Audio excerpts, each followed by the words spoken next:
కాకినాడ జిల్లా పిఠాపురం 3వ వార్డులో నెలకొన్న పారిశుద్ధ్యం అధ్వాన పరిస్థితులను సమస్యల పరిష్కార పోరాట సమితి సిపిఎం పార్టీ ఆధ్వర్యంలో పరిశీలించారు. 3వ వార్డులో పర్యటించి ప్రజలు పడుతున్న ఇబ్బందులను తెలుసుకున్నారు. ఈ సందర్భంగా కరణం విశ్వనాథం మీడియాతో మాట్లాడారు.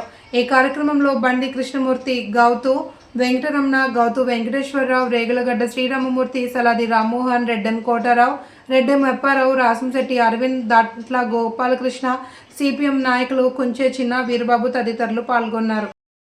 అదే రోడ్డు 40 సంవత్సరాలు అయింది వేసి. చిన్నపాటి వర్షం వస్తే ఆ రోడ్డు పొడవుకి కూడా మునిగిపోతే మోకాళ్ళలోకి నీరు వస్తుంది. ఈ 3వ వార్డులో దక్షిణ కనక రాజధాని రోడ్డు ఒకటే కాదు, అలాగే మన భాష స్కూల్కి వెళ్ళి రోడ్డు కూడా చిన్నపాటి వర్షం వస్తే ముంపుకి గురైపోయి మోకాళ్ళలోకి స్కూల్కి వెళ్ళి పిల్లలంతా కూడా మునిగిపోతూ ఉన్నారు, తడిసిపోతూ ఉన్నారు. ఇళ్ళ మధ్యలో నీరు బయటికి వెళ్ళకుండా రియల్ ఎస్టేట్ల పేరుతో రోడ్లు వేసేసి నీరు వెళ్ళకుండా ఇళ్ళ మధ్యలో నీరు ఉండిపోతూ ఉంది. మరి ఆ నీరుకి వెళ్ళి పరిష్కారం చూడాలి నీరుకి. అదే కాదు, ఆర్టీసీ కాంప్లెక్స్ ఉంది.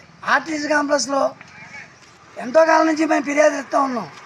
కాంప్లెక్స్లో నీరంతా కూడా వర్షం వచ్చిన 4 రోజుల దాకా బయటికి అలా వస్తూనే ఉంటుంది. ఆ బయట అంతా కూడా నానా శాండాలంగా ఉంటుంది.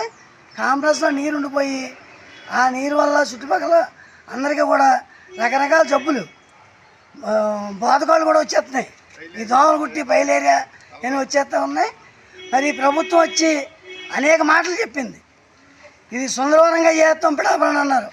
సుందరవనం కాదు కదా, ఈ పందుల్ని, ఈ ఈగల్ని, దోమల్ని, ఈ గేదెల్ని, రోడ్డు మీద ఆవులు పేడలేసేసి నానా దరిద్రంగా చాలా వరస్ట్గా ఉంది ప్రభుత్వం. పవన్ కళ్యాణ్ గారి కోసం ఎంతో ఆశించి జనం మరి అందరూ కూడా అన్ని పార్టీలు ఏకమయ్యి మరి ఓట్లు వేశారు. అదే పవన్ కళ్యాణ్ కానీ వాళ్ళ కూటమి కానీ ఎవరు వాళ్ళ ముఖం చూపించలేదు ఇటు పక్క. ఎందుకంటే తిడతారని భయం వేసి అందరూ తిడుతున్నారు. ఆడవాళ్ళు, మగవాళ్ళు అందరూ కూడా ఒక రకం తిట్లు కాదు. మా ఇళ్ళ ముందు నీరు పోతలేదు, తుప్పలు మొలిసేస్తున్నాయి, మా ఇళ్ళ ముందు కాలువలు లేవు, డ్రైనేజీలు లేవు, రోడ్లు లేవు అని చెప్పి ఎంతో కాలం నుంచి 30 ఏళ్ళ నుంచి మేము పోరాటం చేస్తాం రోడ్లు ఏమని. మరి ఎంతోమంది కౌన్సిలర్లు మారుతూ ఉన్నారు. మరి ఈ కూటమి వచ్చిన తర్వాత ఈ రోడ్లు వేస్తారని చెప్పి, కాలువలు వేస్తారని చెప్పి ఎంతో ఆశించి ఈ ప్రజలందరూ మీకు కలిసికట్టుగా నిలబడి ఓట్లు వేశారు. ఈ కూటమి కూడా సరైన బుద్ధి రేపు రాబోయే ఎన్నికల్లో చెప్పబోతూ ఉన్నాం మేము.